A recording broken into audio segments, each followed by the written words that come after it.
예수님께서 나사로가 있는 곳에 도착했습니다. 그때 나사로는 이미 죽어 무덤 속에 있은 지 4일이나 되었습니다. 베다니는 예루살렘에서 약 3km 조금 못 되는 곳에 있었습니다. 많은 유대인이 오빠를 잃은 마르다와 마리아를 위로하러 두 자매에게 왔습니다. 마르다는 예수님께서 오신다는 소식을 듣고 예수님을 마중 나갔고, 마리아는 집에 남아 있었습니다. 마르다가 예수님께 말했습니다. 주님께서 여기 계셨더라면 제 오빠가 죽지 않았을 것입니다. 그러나 지금이라도 주님께서 하나님께 구하시는 것은 무엇이든지 하나님께서 주시리라는 것을 알고 있습니다. 예수님께서 말씀하셨습니다. 네 오빠가 다시 살아날 것이다. 마르다가 대답했습니다. 마지막 날에 있을 부활 때 제 오빠가 다시 살아난다는 것을 제가 압니다. 예수님께서 마르다에게 말씀하셨습니다. 나는 부활이요 생명이다. 나를 믿는 사람은 설령 죽는다 해도 살 것이며, 살아서 나를 믿는 사람은 그 누가 되었든지 결코 죽지 않을 것이다. 네가 이것을 믿느냐? 마르다가 대답했습니다. 네, 주님. 저는 주님께서 그리스도시며 세상에 오시기로 한 하나님의 아들이심을 믿습니다. 고맙습니다. 우리 가슴에 손을 얹고 우리 신앙을 고백하고 함께 말씀을 나누겠습니다. 제가 먼저 고백하겠습니다. 하나님은 나를 사랑하십니다. 나는 그 사랑 안에 있습니다. 하나님은 오늘 나에게 말씀하실 것입니다. 그 말씀에 능력이 있습니다. 그 말씀에 생명이 있습니다. 나의 마음을 하나님께 열겠습니다. 나의 생각을 예수님께 집중하겠습니다. 들은 만큼 변합니다. 들은 만큼 행복해집니다. 주여, 사랑하시는 자가 병들었습니다. 어느 날 갑자기 주님이 저 베다니 지역에 있는 마르다와 마리아 자매가 보낸 사람의 긴급한 소식을 듣게 되는데, 그 오빠 나사로가 큰 병에 걸려서 죽어가고 있다는 소식을 듣습니다. 그런데 참 이상하게 생각되는 것은, 이런 긴박한 소식을 들었음에도 불구하고 주님께서 바로 출발하지 않으시고 이틀 동안이나 그곳에 더 머무르셨다는 것입니다. 성경을 아무리 살펴보아도 주님께서 왜 이틀 동안이나 지체하셨는가에 대한 특별한 이유를 설명하지 않고 있는 것으로 보아서, 그렇다면 특별한 일도 없으셨는데 그렇게 지체하셨단 말인가, 이런 생각이 들기도 하고, 또 아니 특별한 일이 있었다 할지라도 사람이 죽어가는 것보다 더 특별한 일이 도대체 어디 있단 말인가, 이런 생각이 들기도 하면서, 왜 주님은 이런 간절한 부름에 바로바로 응답하지 않으시는 걸까 질문을 했습니다. 사실 이런 질문은 우리 삶에서도 매우 중요합니다. 왜냐하면 나사로가 맞이한, 또 마리아와 마르다가 맞이한 슬픔과 절망의 상황은 그들만의 상황이 아니라 우리의 삶이기도 하기 때문에 그렇습니다. 우리도 어려움이 오고 힘든 일이 오면 주의 이름을 간절히 부릅니다. 주님 도와주십시오. 제가 어떻게 할지를 모르겠습니다. 주님 도와주십시오. 어떻게 할지를 모르겠습니다. 주 앞에 이렇게 간절히 기도하면서 주의 이름을 부를 때 주께서 아무 말씀이 없으신 것 같습니다. 마치 마르다와 마리아가 사랑을 보내서 어서 와달라고 간절히 부르짖는 부름에 대해서, 부르짖음에 대해서 아무런 설명도 없이, 이유도 없이 이틀이나 지체하시는 모습처럼 말입니다. 왜 지체하시는 걸까요? 이 질문에 답을 찾는 것은 우리에게 아주 심각하고도 중요한 문제입니다. 그렇기에 이 질문에 답을 찾는 여정을 시작함에 있어서 우리 마음에 분명히 해야 될 중심이 있습니다. 그 중심은 두 가지 믿음이라고 생각합니다. 첫 번째, 하나님의 선하심에 대한 믿음이죠. 그리고 두 번째는 우리보다 우리를 더 사랑하시는 그분의 사랑에 대한 믿음입니다. 이 두 가지 믿음에서 출발하지 않는다면 우리 묵상은 곧 길을 잃어버릴 것이 분명합니다. 이에 대해서는 히브리서 기자도 이미 지적한 바가 있었습니다. 히브리서 11장 6절에 믿음이 없으면 하나님을 기쁘시게 못하나니 하나님께 나아가는 자는 반드시 그가 계신 것과 또한 그가 자기를 찾는 자에게 상 주신 이심을 믿어야 할지니라. 이 믿음으로부터 시작해야지 길이 보이고 답을 찾게 될 것이다 라는 권면이 아니겠습니까? 왜 지체하실까? 우리는 다 할 수가 없습니다. 그래도 이런 믿음 속에서 한 가지는 말할 수가 있습니다. 그 한 가지는 뭐냐 하면은 분명 하나님의 선하신 이유가 있으실 것이다. 그리고 그 이유는 분명 나를 위한 것일 것이다. 그리고 그 이유는 또한 분명 내게 진짜 생명, 진짜 은혜, 진짜 믿음을 주시기 위한 이유이실 것이다 라는 고백입니다. 오늘 이제 우리 묵상은 바로 이 고백으로부터 시작해 보려고 합니다. 그럼 주님께서 이런 지체하심을 통해서 마르다와 마리아에게 또 우리들에게 정말 주시고자 하는 것은 무엇이었을까? 오늘 말씀을 통해서 그 몇 가지를 같이 찾아보고 또 생각해 보려고 합니다. 먼저 17절부터 20절까지 말씀을 읽어보겠습니다. 제가 17절 읽겠습니다. 예수님께서 나사로가 있는 곳에 도착했습니다. 그때 나사로는 이미 죽어 무덤 속에 있은 지 4일이나 되었습니다. 18절, 베다니는 예루살렘에서 약 3km 조금 못 되는 곳에 있었습니다. 많은 유대인이 오빠를 잃은 마르다와 마리아를 위로하러 두 자매에게 왔습니다. 20절, 마르다는 예수님께서 오신다는 소식을 듣고 예수님을 마중 나갔고 마리아는 집에 남아 있었습니다.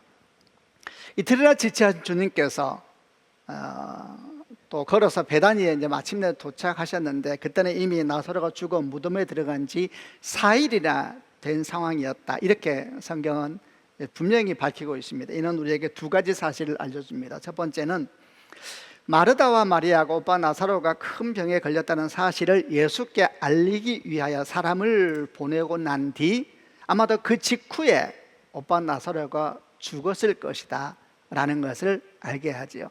시간 계산을 해보면은 베다니, 이 자매들이 있던 베다니에서 예수께서 계시던 요단 동쪽의 베레아 지방까지는 만 하루길이었습니다.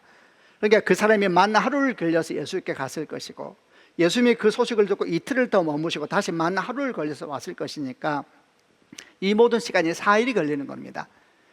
근데 왔는데 이미 4일이 되었다, 무덤에 들어간 지 이렇게 기록하고 있으니까 이 사람이 떠나자마자 죽은 것이구나, 이렇게 우리가 알 수가 있죠.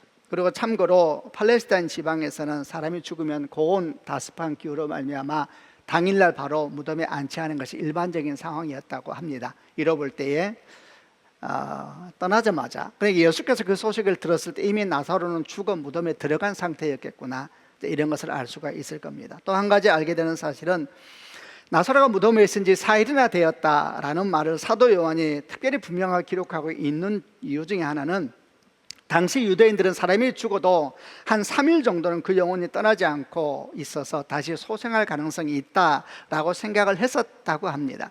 사도 요한은 유대인으로서 이런 생각을 다 알고 있었겠죠. 그가 나사로가 무덤에 있은 지 4일이나 되었다 밝히 말하고 있는 것은 그가 분명히 죽었다라는 사실을 알리기 위함이었을 것입니다. 어쨌든 이런 상황 속에서 이제 주님께서 베다니에 오시게 된 겁니다. 그러자 마르다는 벌떡 일어나서 예수님을 맞이하러 나가는데 성경을 보니까 마르다는 집에 앉아 있었다 그럽니다. 뭐 상황을 우리가 잘 알 수 없습니다만 친자매이지만 참 성품은 많이 다른 것 같다 생각이 듭니다. 어쨌든 이제 이러면서 예수님과 마르다가 만나게 되었고 오늘 우리가 집중적으로 주목하려고 하는 두 사람의 대화가 시작이 됩니다. 그 내용이 21절부터 27절까지인데 한번 대화를 듣고 또 묵상해 보겠습니다. 제가 먼저 21절 읽겠습니다. 마르다가 예수님께 말했습니다. 주님께서 여기 계셨더라면 제 오빠가 죽지 않았을 것입니다. 22절, 그러나 지금이라도 주님께서 하나님께 구하시는 것은 무엇이든지 하나님께서 주시리라는 것을 알고 있습니다. 예수님께서 대답하셨습니다. 네 오빠가 다시 살아날 것이다. 24절, 마르다가 대답했습니다. 마지막 날에 있을 부활 때에 제 오빠가 다시 살아난다는 것을 제가 압니다. 예수님께서 마르다에게 말씀하셨습니다. 나는 부활이요 생명이다. 나를 믿는 사람은 설령 죽는다 해도 살 것이며 26절, 살아서 나를 믿는 사람은 그 누가 되었든지 결코 죽지 않을 것이다. 네가 이것을 믿느냐? 마르다가 대답했습니다. 네 주님, 저는 주님께서 그리스도이시며 세상에 오시기로 한 하나님의 아들이심을 믿습니다. 예수님과 마르다의 대화, 마르다와 예수님의 대화를 보면 참 많은 것을 생각하게 합니다. 그 중에서 한 세 가지를 주목해 보려고 하고요. 이 세 가지를 통하여서 주님께서 마르다와 마리아에게 정말 이런 아픔을 통하여서 반드시 주기 원하셨던 것이 무엇일까? 자, 그것을 함께 찾아보고자 합니다. 첫 번째 주목하려고 하는 말씀은 두 분의 대화, 예수님과 마르다의 대화를 보다 보면은 마르다는 예수님에게 안다라는 말을 반복적으로 쓰고 있다는 것을 볼 수가 있습니다. 이에 대해서 주님은 그런 마리아에게 믿느냐라는 말씀으로 반응을 하셨습니다. 마르다가 이렇게 처음 얘기했지 않습니까? 주님께서 여기 계셨더라면 제 오빠가 죽지 않았을 것입니다. 그러나 지금이라도 주님께서 하나님께 구하시는 것은 무엇이든지 하나님께서 주시리라는 것을 알고 있습니다. 이렇게 표현을 합니다. 그래서 주님이 말씀합니다. 네 오빠가 다시 살 것이다. 다시 마르다가 말합니다. 마지막 날에 있을 부활 때 제 오빠가 다시 살아날 것을 제가 압니다. 이거 두 번이나 압니다라는 단어를 쓰는데 같은 헬라어를 씁니다. 그래서 주님께서 이렇게 말씀하세요. 나는 부활의 생명이다. 나를 믿는 자는 죽어도 살겠고 무릇 살아서 나를 믿는 자는 영원히 죽지 아니하리니 이것을 네가 믿느냐? 안다라고 말하는 마르다에게 믿느냐라고 질문하시는데 물론 다른 헬라어입니다. 그러자 이제 마르다가 예, 저는 주님께서 그리스도이시며 세상에 오시기로 한 하나님의 아들이심을 믿습니다. 믿음으로 이제 답변하는 이런 흠이 되어 있거든요. 마르다가 두 번이나 안다라는 말로 하고 주님께서 믿느냐 이렇게 그에게 대답하시는 이 장면은 무엇을 의미하는 것일까? 우선 마르다의 말을 언뜻 듣다 보면 어떤 느낌이 먼저 드냐 하면 그가 대단히 믿음이 있는 사람처럼 느껴집니다. 그리고 실제로 말씀을 쭉 읽다 보면 마르다 본인도 자신을 그렇게 여기고 있는 것처럼 보입니다. 그런데 그녀의 말을 조금 주목해서 듣다 보면 이게 무슨 뜻이지 하는 말이 등장하는데 그 말이 바로 지금 우리가 나누고 있는 안다라는 동사입니다. 그는 계속해서 안다 그래요. 뭘 안다는 겁니까? 두 가지를 말합니다. 나는 압니다. 뭘 압니까? 주님이 무엇이든 하나님께 구하시면 하나님께서 응답해 주시리라는 것은 나는 압니다. 나는 마지막 날 부활의 때에 오빠가 다시 살아날 것도 나는 압니다. 이렇게 안다라고 말하는데 주님께서는 그에게 믿느냐 다시 물으시죠. 나는 부활의 생명이니 나를 믿는 자는 죽어도 살겠고 무릇 살아서 나를 믿는 자는 영원히 죽지 아니하리니 이것을 네가 아느냐 이렇게 묻지 않으시고 네가 묻느냐 이렇게 대답하신 겁니다. 이 대화 속에서 분명히 아는 것과 믿는 것은 대조되듯이 등장을 하고 있습니다. 맞습니다. 아는 것과 믿는 것은 다른 것이거든요. 여기서 안다라고 번역된 헬라어 에이도는 주로 경험적으로 알게 된 것을 의미할 때 쓰는 단어입니다. 그러나 믿다라는 단어로 번역된 피스티오는 경험을 넘어서 그야말로 믿는다라는 속에 나는 말로 쓰이는 단어이죠. 그러니까 지금 마르다가 안다라는 말이 가지고 있는 의미는 뭐냐면 자기가 이미 보았다는 겁니다. 경험했다는 것입니다. 여러분 마르다로 마리아도 사실 이때까지 거의 비슷한 믿음의 상태를 보여주었었습니다. 이 두 자매가 예수님을 아주 가까이 섬겼던 사람이었다 그랬지 않습니까? 당연히 그들은 참 많은 것을 보고 많은 것을 경험했었을 겁니다. 마침 이 본문이 요한복음에 나오니까 요한복음에 나오는 기사만 보더라도 한번 기억해 보시길 바랍니다. 요한복음 2장에는 가나의 혼인잔치에서 물이 포도주가 되는 놀라운 기적이 처음 시작됐었습니다. 요한복음 4장에서는 가버나움에 있던 거의 죽게 된 신하의 아들이 살아난 사건이 기록되어 있고 요한복음 5장에서는 베데스다 연못가에 38년 된 병자가 회복돼서 자기 침상을 자기가 들고 가는 기적이 기록되어 있고 6장에서는 보리떡 5개와 물고기 2마리로 장정 5,000명만 먹고도 12광주가 남았던 오병이어 사건과 또 주님께서 파도 치는 바다 위를 걸어오시는 기적의 모습도 기록되어 있습니다. 9장에서는 날 때부터 보지 못했던 사람이 실로암에 가서 물로 눈을 씻어서 보게 된 사건들이 기록되어 있지요. 자, 여러분 이런 기적들에 대해서 마르다와 마리아는 알고 있었을까요? 모르고 있었을까요? 대부분 알았을 겁니다. 왜냐하면 마르다와 마리아가 예수님과 아주 가까운 사람들이었다 그랬지 않습니까? 특별히 그 중에서도 요한복음 5장에 있는 베데스다 연못가에 38년 된 병자의 치유 사건이나 9장에 있는 나면서부터 보지 못하던 사람이 실로암 물에 가서 씻어 보게 되었다라는 사건은 예루살렘에서 일어났습니다. 예루살렘 바로 옆이 이 자매들이 살고 있었던 베단이었거든요. 같은 다 사는 생활권입니다. 모를 리가 없지요. 다 알았을 것이고 다 들었을 것입니다. 바로 그런 경험, 바로 그런 알미 지금 마르다와 마리아의 믿음의 바탕을 이루고 있는 겁니다. 그래서 그 믿음이 주님 제가 잘 알고 있습니다 라는 말로 표현돼서 지금 등장을 하고 있는 거죠. 믿음은 도대체 뭡니까 여러분? 믿음은 많은 경우 믿음이라는 것은 개인의 어떤 경험에서 시작되는 것이 맞습니다. 그 경험은 눈에 보이는 특별한 사건이 될 수도 있고 아니면 자기만 경험할 수 있는 어떤 감동일 수도 있습니다. 어떤 사람은 교회 다니는 사람을 보면서 참 그 삶이 너무 아름답고 귀해서 참 겸손하고 참 이렇게 다른 사람에게 참 온유하구나 이런 모습 보면서 나도 저 사람처럼 교회 다녀야 되겠다 이렇게 생각할 수도 있고, 또 어떤 사람은 정말 꿈에서 예수님을 만났다고 얘기하는 사람도 있어요. 저는 그것도 믿거든요. 그래서 내가 믿어야 되겠다 생각하는 사람도 있고, 또 어떤 사람은 친구 따라 교회 왔다가 이상하게 들어본 적도 없는 찬양인데 듣는 순간 눈물이 터지기 시작하고, 말씀을 듣는데 전부 자기 말씀인 것처럼 막 눈물이 터지기 시작해서 내가 믿어야 되겠다 이래서 믿게 된 사람들도 있습니다. 이런 모양 저런 모양으로.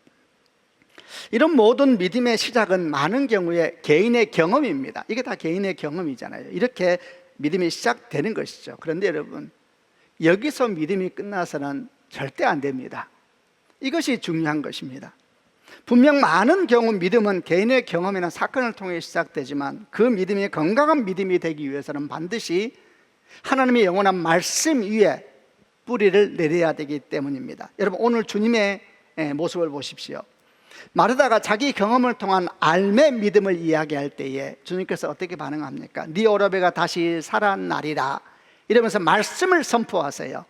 그러자 여기에 대해서 다시 마르다가 마지막 부활 때 다시 살 것을 내가 압니다 대답하자 다시 말씀을 선포하세요. 나는 부활이요 생명이니 나를 믿는 자는 죽어도 살겠고 무릇 살아서 나를 믿는 자는 영원히 죽지 아니하리니 이것을 네가 믿느냐. 말씀을 선포하시면서 이것을 네가 믿느냐 이렇게 말씀하세요. 이게 뭡니까? 지금 주님께서 선포하고 계시는 그 말씀이죠. 그 말씀을 네가 믿느냐. 네가 많은 것을 보고 경험했는데 그래 귀하다 그래서 여기까지 왔는데, 그런데 이제 내가 너에게 선포한 이 말씀을 네가 믿느냐 이렇게 주님께서 도전하고 있는 것입니다. 왜냐하면 아는 것과 믿는 것은 다른 거거든요. 여러분, 아는 것은 하나님의 구원에 이르지 못합니다. 그 아는 것을 넘어서 믿음의 자리까지 들어가야 되는 것입니다. 아는 것은 내 경험과 내 생각과 내 지식에 머무는 것이기 때문에 이 아는 것은 또 다른 경험에 의해서 또 다른 지식에서 공격을 받으면 서 있을 수가 없습니다. 그래서 위기가 오고 고난이 오면은 신앙이 왜 통째로 흔들리는가? 바로 그런 바탕에 신앙이 있었기 때문에 다른 경험이 자기를 무너뜨릴 것 같이 다가오면은 신앙이 길을 잃어버리게 되는 겁니다. 그래서 우리가 누구라도 경험을 통해서 하나님을 알게 되지만 더 나아가서 우리는 말씀 위에 깊이 뿌리 내리기 위해서 주 앞에 나아가는 선한 노력을 기울여야 되는 것이고, 주님께서 그래서 마르다에게 계속 말씀을 선포하면서 이것을 네가 믿느냐 이러면서 말씀 앞에 서도록 그를 도전하신 것입니다. 여러분, 주님께서 말씀하신 그 말씀이 이렇게 성경으로 우리에게 주어졌습니다. 문자인 성경이죠. 저는 생각할 때마다 하나님의 말씀이 문자로 주어졌다는 것이 얼마나 놀라운 일이고 얼마나 신비로운 일인가 생각하곤 합니다. 여러분, 하나님께서 육체로 오신 것을 우리가 성육신이라 합니다. 여러분, 성육신이 얼마나 신비합니까? 어떻게 그걸 이해할 수가 있을까요? 여러분, 그런데 하나님 말씀이 문자로 온 것은 성경이라고 합니다. 많은 사람들이 성육신은 신비하다 생각하면서도 문자로 온 성경이 얼마나 신비하고 경이로운가에 대해서는 잊어버릴 때가 많은 것 같습니다. 여러분, 성육신이 신비인 것처럼 성경도 신비입니다. 여러분 동의하시는 것처럼 하나님이 육체로 오시는 순간 사람들은 그 육체에 어떻게 반응했습니까? 판단하고 정죄하고 시험하고 비웃었었죠. 그게 육체로 오는 주님 맞이하는 대가 지불이었습니다. 그 말씀이 문자가 되면 어떻게 할까요? 문자가 되는 순간 사람들은 분석하고 쪼개고 그리고 판단하기 시작합니다. 육체로 오신 하나님, 문자로 주어진 성경은 모두 다 하나님께서 우리에게 주신 신비 중에 신비이고 놀라운 은혜인 것입니다. 그래서 육체만 보면 하나님을 만날 수 없고 문자만 보면 하나님을 만날 수가 없기 때문에 하나님께서 그런 우리에게 성령을 보내주셔서 그 육체 속에서 하나님을 보게 하시고 문자 속에서 말씀을 듣게 하시는 자리로 우리를 인도하고 있는 것이 아닙니까? 그래서 우리가 성령을 의지하면서 그 말씀 앞에 날마다 서려고 하고, 우리가 비록 깨닫지 못하고 무지하지만 우리의 경험과 지식을 넘어서 일하여 주십시오 이렇게 떨리는 마음으로 주 앞에 있지 않습니까? 우리가 지금 저와 여러분이 함께 말씀을 나누고 있는데 우리는 여러분 학원 강사에게 지금 배우고 있는 것이 아니잖아요. 우리가 뭘 믿습니까? 저 가운데 계신 성령님, 여러분 가운데 성령님, 그리고 우리 가운데 운행하시는 성령님, 그분께서 내게 풀어주시고 나를 깨닫게 하실 것이다. 내가 뭔가를 깨달았다면 주님의 은총이다. 이걸 믿기 때문에 우리가 여기 앉아 있는 것이지, 우리가 지식을 배우기 위해서 온 것이 아니지 않습니까? 저는 주일 설교를 준비할 때면은 참 두려운 것이 많습니다. 그것은 말씀을 여러 이렇게 정리하고 그런 것이 어려운 것이 아닙니다. 성령께서 은혜를 베푸지 아니하시면은 그 말씀은 문자에 불과한 것이고 그냥 뱉으면 흩어지고 마는 말들에 불과한 것이기 때문에 성령께서 우리 가운데 함께 계시기만을 소망하는 두려움이 있는 것입니다. 여러분, 하나님께서는, 예수님께서는 마르다에게 이렇게 뭘 첫 번째 알려주길 원하셨을까요? 아는 것이 아니라 믿음의 자리로 나아가야 된다. 얼마나 주님이 이 자매들을 사랑하셨습니까? 얼마나 우리를 사랑하십니까? 그래서 이 마르다와 마리아가 큰 아픔을 당하였을 그때에 그 아픔은 숙명적으로 다가오는 겁니다. 그러나 그 아픔을 통하여서 새로운 지경으로 그들을 인도하고 있었던 것이죠. 알미 아니라 믿음으로 나아가야 된다. 그래야지 이 고통이 고통에서 끝나지 않고 참된 생명으로, 참된 은총으로 나아가는 통로가 될 것이다. 그런 것이 아니겠습니까? 두 번째, 예수님과 마르다의 대화에서 주목하고자 하는 것은 예수님은 도대체 누구신가 하는 겁니다. 마르다가 예수님을 보고 이렇게 말을 했는데 한번 마르다의 얘기를 한번 들으면서 느낌을 한번 생각해 보시길 바랍니다. 마르다가 이렇게 말을 합니다. 주님이 여기 계셨더라면 제 오빠가 죽지 않았을 것입니다. 그러나 지금이라도 주님께서 하나님께 구하시는 것은 하나님이 무엇이든지 주실 줄을 압니다. 이렇게 마르다가 말을 해요. 그러자 예수께서 답하시기를 네 오빠가 다시 살리라, 이렇게 대답을 합니다. 아주 짧은 대화인데 조금만 한번 생각해 보면 어떤 느낌이 드냐 하면 이런 느낌이 듭니다. 마르다의 말을 가만히 듣고 있다 보면은 그녀가 예수님이 특별하다는 것을 알고 있는 것 같아요. 아주 특별하다. 왜? 예수께서 기도하면 주께서 들으신다. 하나님이 들으신다. 예수님이 구하면 하나님이 들으시는 걸 제가 압니다. 주님이 특별한 분이시잖아요. 이런 마음이 마르다에게 있는 것 같아요. 그런데 계속해서 그의 말을 듣다 보면 그건 분명한데 마르다는 예수께서 성부 하나님과 동일 본질이신 하나님이시라는 사실에 대해서는 모르고 있는 것이 아닐까라는 생각을 지울 수가 없습니다. 마르다는 예수님과 하나님을 완전히 분리해서 생각을 하고 있습니다. 다시 들어보십시오. 주님이 여기 계셨더라면 내 오빠가 죽지 않았을 것입니다. 그러나 무엇이든지 주님께서 하나님께 구하시면 하나님께서 응답하여 주실 것을 압니다. 그저 주님이 어떻게 반응하세요? 그래, 내가 하나님께 구하마, 주님 고쳐주, 이렇게 반응을 안 하시고 바로 선포를 하세요. 네 오빠가 살리라. 주님이 구하면은 하나님이 응답하실 것입니다 라는 믿음을 가진 마르다에게 바로 선포하세요. 네 오빠가 다시 살리라. 이 상황이 이해되세요? 마르다는 다시 말하지만 예수님이 하나님과 특별한 분이다. 어쩌면 그런 생각하기를 모세와 같은 특별한 분이 아니실까, 여호수아와 같은 특별한 분이 아니실까, 이렇게 생각할지 모르겠습니다. 실제로 그는 예수님이 하나님과 특별한 분이라는, 하나님과 특별한 관계에 있는 분이라는 것을 보았어요. 주님이 기도할 때 막 놀라운 역사가 일어나고 놀라운 표적과 기적이 일어나는 걸 보면서 느꼈을 거예요. 야, 이분 정말 특별한 하나님과 관계이구나. 이분이 기도해 주면 역사가 생기겠구나. 이런 느낌, 이런 느낌이 마르다에게 있지 않았을까?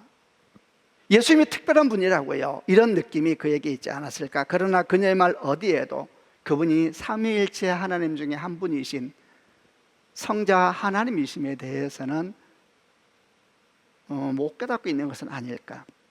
그런데 이런 마르다의 믿음을 예수님도 알고 계셨던 것 같습니다. 그래서 주님께서 뭐라고 하시냐면은 네 오빠 다시 살리라 이렇게 선언하시자 또 이제 마르다는 또 말하죠. 예, 마지막 날에 다시 살 줄 제가 압니다. 그러자 주님께서 이런 말씀하세요. 나는 부활이요 생명이다.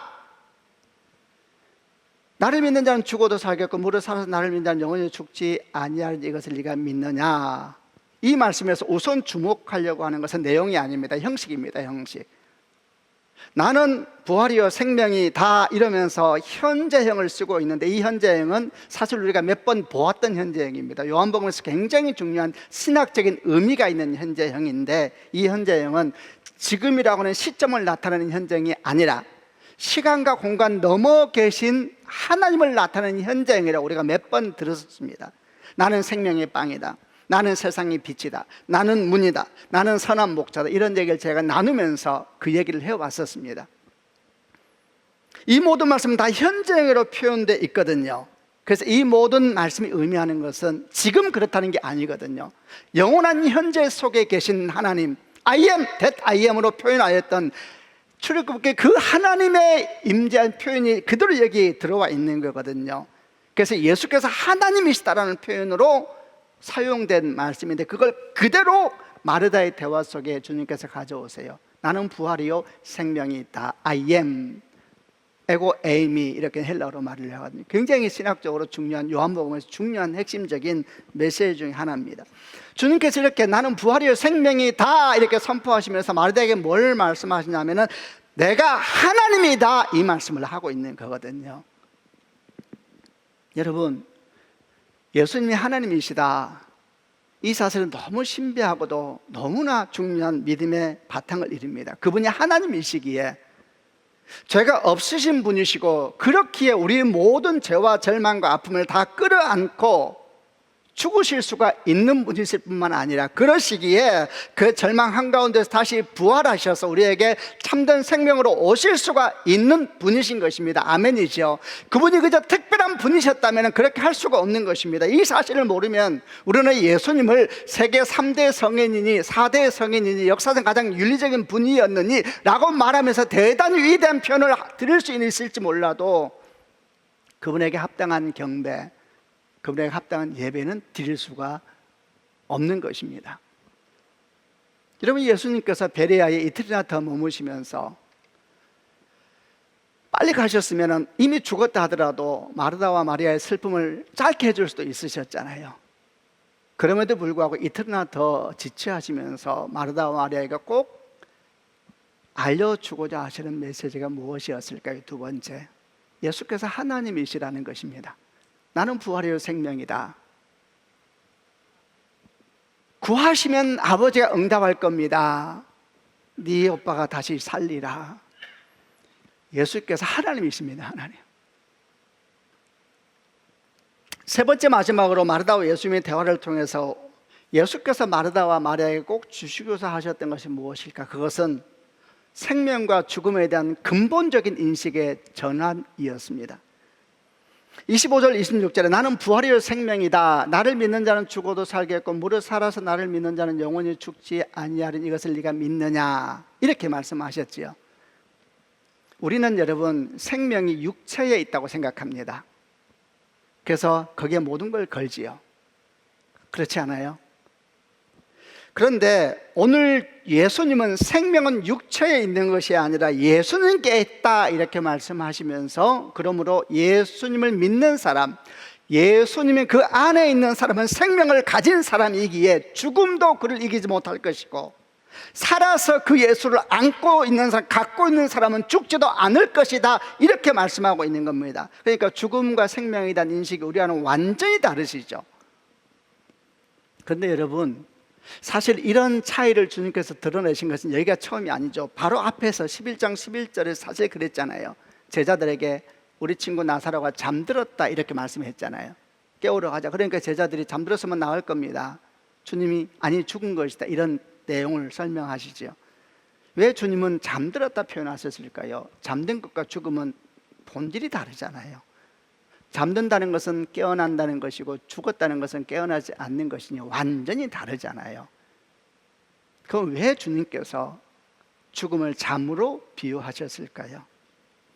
이를 통해서 혹시 주님은 죽음에 대한 우리 인식을 완전히 뒤집고 계시는 것은 아닐까요? 진짜 죽음이 무엇이며 진짜 생명이 뭔가에 대해서 말씀하고자 하시는 것은 아니었을까요? 여러분, 실제로 이렇게 죽음에 대한 이해는 예수님만 하신 말씀이 아니고 성경 전체에 흐르는 메시지이기도 합니다.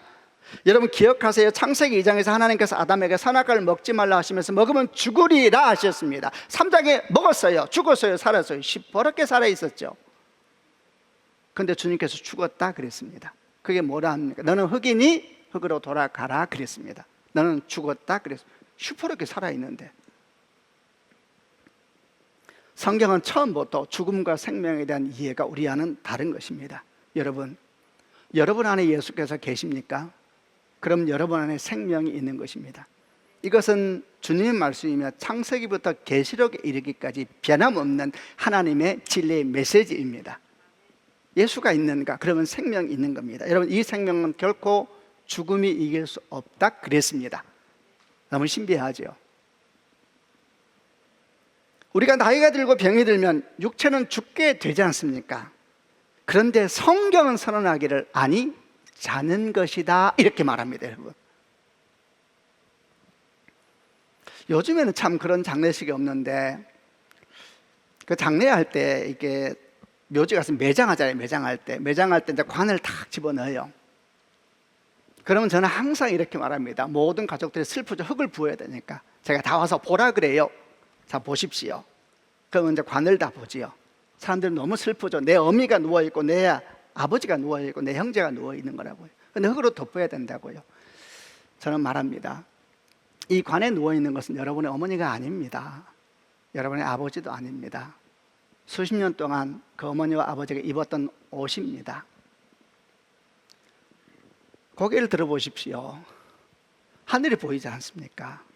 예, 그곳에서 여러분의 어머니와 아버지가 지금 여러분을 보면서 웃고 계십니다. 응원하고 계십니다. 찬양합니다. 만세반석 열리니 내가 들어갑니다. 얼마나 저는 사실 그 찬양할 때마다 감사하고 고맙고 마음이 뜨거워지고, 만세반석 열리니 내가 들어갑니다. 우리 주님, 나의 하나님. 여러분, 육체 가운데 있을 때에는 죽은 것과 산지가 구별이 안 됩니다. 지금 이 말씀, 분명히 육체로는 죽었는데 주님이 잔다라고 말씀하고 있으면 잔다는 깨어난다는 이야기인데 이런 말씀을 어떻게 믿을 수가 있나요? 여러분, 믿어지세요? 무릇 살아서 나를 믿는 영원히 죽지 아니하는 이것을 네가 믿느냐? 다 죽던데. 여러분, 믿어지세요? 이 말씀을 믿을 수가 있을까요? 어떻게 하면 믿을 수 있을까요? 방법은 하나밖에 없습니다. 죽어보면 압니다. 여러분, 제 말이 너무 황당하게 들릴지 몰라도 사실입니다. 죽어봐야 압니다. 죽어보면 다 드러나겠죠. 근데 문제는 죽고 난 뒤에 그걸 알면은 너무 억울하잖아요. 선택의 시간은 지나버렸는데. 그래서 하나님께서 나사로의 죽음 사건을 우리에게 보여주시면서 설명하시는 것인데, 이런 것을 성경에서 표적이라고 말을 합니다. 표적. 눈에 보이는 사건을 통하여 보이지 않는 걸 우리 가운데 설명해 주시는 것, 그리고 그 간격을 메우는 것을 믿음이라 그럽니다. 죽어봐야 아는데 죽고 난 뒤에는 이미 다 끝난 거잖아요. 그래서 죽은 나사로의 죽음을 통하여서 우리에게 설명해 주시는 것을 표적이라 그러는 겁니다. 그리고 네가 믿느냐 이러면서 믿음이라는 카드를 주님께서 내미고 있는 것입니다. 나사로는 죽었습니다. 그런데 주님께서 예수 안에 다시 살아날 것이라면 살아나게 됐지요. 이게 표적입니다. 표적. 그리고 장차 육체의 죽음을 맞이할 우리에게 참된 생명이 어디에 있는가에 대해서 말씀하고 있는 것입니다. 아까 나눈 것처럼 육체 아래에 있을 때는 진짜 생명을 가진 자와 가짜 생명을 가진 자가 구별 안 됩니다. 언제 구별돼요? 죽으면 구별됩니다. 예, 육체 아래에 있을 때는 구별이 안 됩니다. 제가 어릴 때 초등학교 자료실 경험을 제가 이 얘기를 아마 여러분에게 드렸을 것 같은데 기억이 납니다. 한밤중에 뭐 지금부터 몇 년 전, 한 45년 전인가요? 45년 더 됐죠. 그때 이제 국민학교 시험을 하면 이렇게 밀었거든요. 등사로요. 그러면 선생님이 이제 시험 치고 나면은 학생 몇 명을 좀 남으라 그래요. 믿음만 하고 신뢰할 만한 학생들이었겠지요. 그 중에는 저도 있었습니다. 그래서 남으라 그래요. 남아서 이제 채점하는데 도와달라 그러는 겁니다. 그때 일이 기억나요. 밤에 와서 선생님께 채점하니까 학생들이 기쁘죠. 날 불러줬으니까.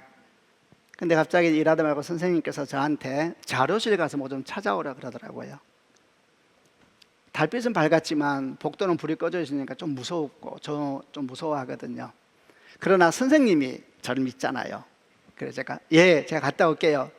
그리고 이제 빨리 갔죠. 무서우니까.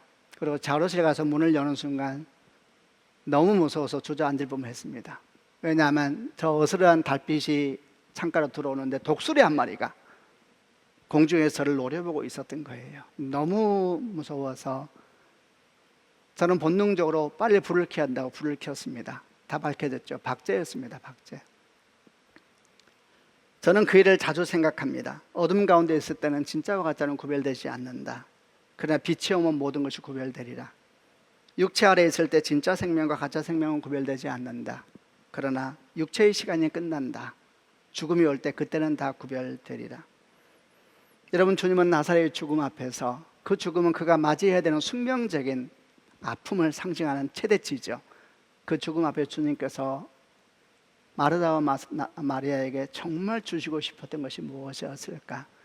한 세 가지 오늘 묵상을 나누어 보았습니다. 첫 번째, 아는 것과 믿는 것은 다르단다. 두 번째, 예수님은 정말 누구신가? 그분은 하나님이시다. 세 번째, 죽음과 생명의 본질적인 차이는 도대체 어디에 있는가? 여러분, 이 세 가지가 우리 안에 견고하게 자리 잡는다면 슬픔은 절대 슬픔으로 끝나지 않을 겁니다. 반드시 생명의 사건으로 부활하게 될 줄로 믿습니다. 저는 이런 설교를 하면, 저는 그 다음 본문을 알고 있잖아요. 여러분도 그 다음 본문을 알고 있죠. 근데 다음 주가 저는 너무 기대가 돼요. 알고 있는데 다음 주가 너무 기대가 돼요. 다음 주에 선포할 그 말씀이 너무 기대가 돼요. 나사로야 나오라 하는 그 선포를 제가 여기서 선포할 때가 너무 기대가 돼요. 여러분, 이 믿음이 우리 가운데 자리를 딱 잡고 있으면 어느 순간 인생 가운데 주의 음성이 들 겁니다. 나사로야 나오라. 죽음은 죽음이 아니며, 절망은 절망이 아니며, 눈물은 눈물이 아니며, 어둠은 어둠이 아닌 생명 사건이 되리라. 부활 사건이 되리라. 그런 축복이 우리 가운데, 여러분 가운데, 특별히 혹시라도 코로나를 맞이해서 우리가 참 많이 기도하고 있는데 아픈 사람도 많고, 정말 기도할 때 숨이 턱턱 막혀오는 경우도 많고, 기도하다 잠을 자려면 잠이 안 와서 뒤척거리는 마음도 많고, 그런 모든 성도들 가운데 이 말씀이 생명으로 임하는 축복이 있기를 바랍니다. 모든 것은 지나가는 것이며 진짜 생명은 예수에게 있는 것입니다. 주의 은총이 여러분과 함께 하시기를 바랍니다. 함께 기도하겠습니다. 가슴에 한번 손을 얹고 오늘 주신 말씀을 생각하며 여러분 각자에게 주신 말씀만 붙잡고 기도하십시다. 여러분 각자에게는 어떤 말씀이 오늘 임하였습니까? 혹시 잘 모르겠으면 오늘 말씀 가운데 정말 붙잡고 싶은 말씀은 어떤 말씀입니까? 그 말씀을 붙잡으시기를 바랍니다. 그리고 주 앞에 기도하십시다. 하나님 아버지, 믿느냐? 예, 주님, 제가 믿습니다. 정말 때때로 우리 삶이 호흡하기조차 힘들고 잠을 이룰 수 없을 만큼 무거울 때에도 다시 주의 음성을 듣습니다. 내 아들아, 네가 믿느냐? 예, 주님, 제가 믿습니다. 우리를 새로운 지경으로 나아가게 도와주십시오. 보지 못한 걸 보게 해주시고 듣지 못한 걸 듣게 해주십시오. 죽음 한가운데서 진짜 생명이 있는지 알게 해주십시오. 내게 주신 말씀을 주께 생명으로 내 안에 일하도록 역사하여 주옵소서. 우리 가정 통성으로 하나님께 기도하겠습니다.